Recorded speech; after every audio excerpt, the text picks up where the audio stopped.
Okay, so we are seeing some craziness come down the pipeline today. As you can see over here on the right, this image is circulating around Twitter where we have got different tiers being showed in the gems that we don't see in game yet in Diablo 4. And the way that it currently works right now is you've got, this is the highest tier right here that can actually drop when you're farming in game.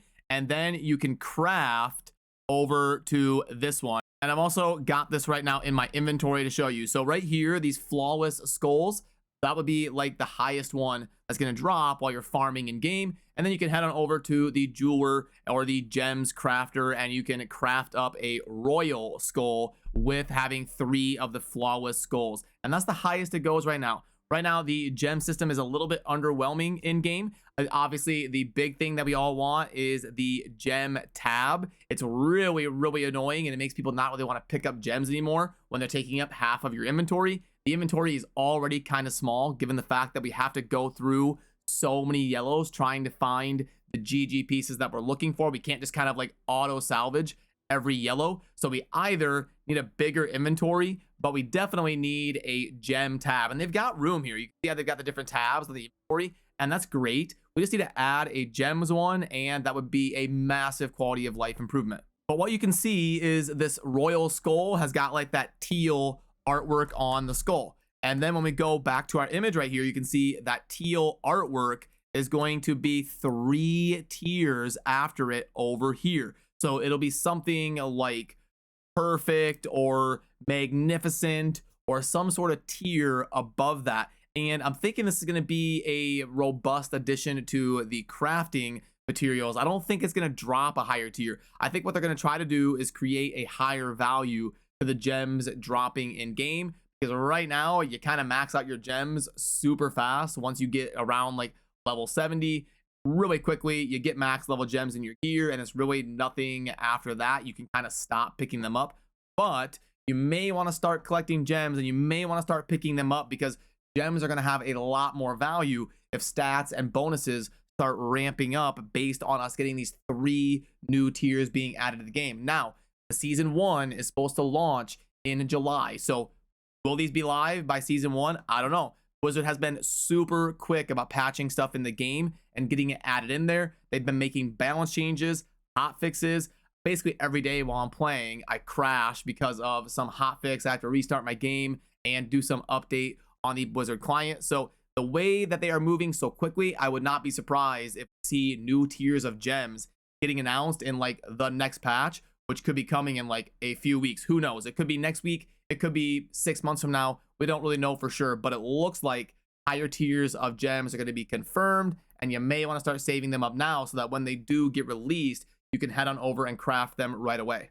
Because some of these can be insanely impactful. You've got your royal emeralds right here that can really scale up your critical strike damage against vulnerable enemies, which a lot of builds are proccing the permanent vulnerable. So you get a massive damage increase if we get new levels of emeralds. A lot of people are stacking rubies right now in their gear because of the temerity pants being one of the more popular uniques that people are wearing. You stack a bunch of HP, you get a bunch of barrier, a bunch of regen, and all of that, and it really helps you to sustain in the end game. Skulls giving you armor, which is very important late game, so this stuff would be very impactful to your gear for sure.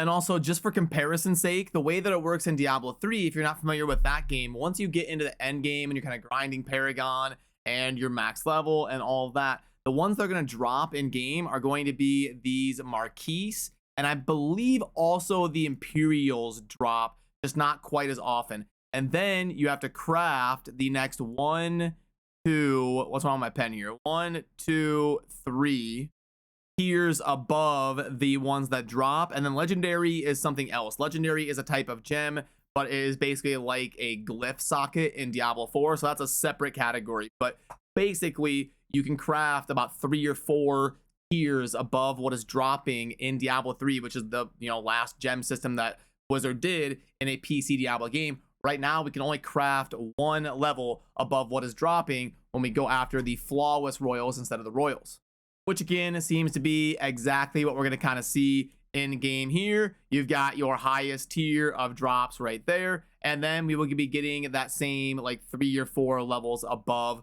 whatever we can craft. And they'll probably add like world tier 5 at some point, you know. So then when world tier 5 becomes a thing, we can probably drop these and it'll be like Diablo 3 where you can craft the next 3 levels after the highest tier that drops. Because they're like with Diablo 3, they changed the difficulty scaling system many times. It started out with like just normal and inferno and the different like difficulties. Then they went to like monster power 1 through 10. Then they went like torment 1 through 6. Then they had to scale up to torment 10, then torment 13, and now it goes all the way up to torment 16. So I guarantee at some point they either rework the difficulty system from something separate with world tiers, or they start adding world tier 5, or they have it go up to like world tier 10, and they just keep kind of snowballing and adding new mechanics with seasons and all of that. So it's definitely interesting to see that this is probably going to be coming sooner than later, and it's a good opportunity to start saving up those gems and preparing for when this goes live. Also, by the way, I should have mentioned this earlier, but if you want the source material that I'm referencing in this video, I will link to the tweet that I'm talking about down below in the show notes. But also, the reason this could be so significant is these stat bonuses could be a lot higher than what we're seeing right now. So in game, the Flawless Emerald, for example, is giving you 10.5% crit damage, and then against vulnerable. And then you go from 10.5 to 12.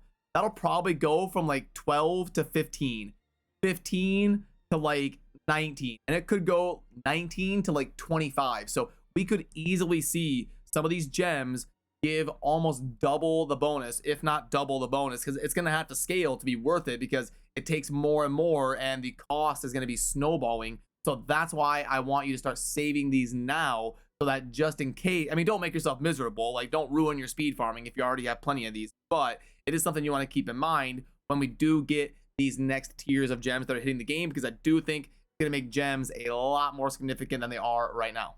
And then hopefully by then we won't have to deal with the gems taking up half our inventory. I know the Blizzard has gotten the feedback. Trust me, they know that we hate the current way that gems are done in game, and it definitely needs to be addressed as soon as possible, because it would be a massive improvement to the Diablo 4 experience for sure. So let me know your thoughts down below, what you think about the current gem system, what you think about that image and what it could mean. Are you going to start saving up more gems and all of that? And remember to subscribe on your way out if you enjoy daily Diablo 4 content. I will see you soon in the next video. Have a good rest of your day.